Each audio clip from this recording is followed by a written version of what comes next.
আসসালামু আলাইকুম রহমতুল্লাহি ওয়াবারাকাতু। ইন্নাল হামদালিল্লাহ ওয়াসসালাতু ওয়াসসালামু আলা রসুলিল্লাহ, আম্মাবাদ। আজ 17ই রমাদান, ঐতিহাসিক মুসলিমদের বিজয়ের দিন, বদর বিজয়। আল্লাহ সুবহানাহু ওয়া তাআলা নবী মুহাম্মদ সাল্লাল্লাহু আলাইহি সাল্লামকে হুকুম দিয়েছিলেন বদর প্রান্তে উপস্থিত হওয়ার জন্য মুশরিক বাহিনীদের সামনে। তখন নবী মুহাম্মদ সাল্লাল্লাহু আলাইহি সাল্লাম 313 জন সাহাবীকে নিয়ে মদিনার থেকে 80 মাইল দূরত্বে বদর নামক স্থানে উপস্থিত হয়েছিলেন 1000 মুশরিক বাহিনীর সামনে।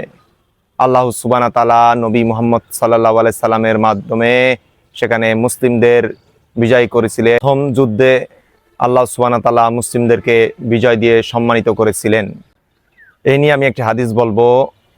একদিন আবু যর রাদিয়াল্লাহু আনহু জিজ্ঞেস করেছিলেন নবী মুহাম্মদ সাল্লাল্লাহু আলাইহি সাল্লামকে যে, ইয়া রাসূলুল্লাহ, সর্বোত্তম আমল কোনটি?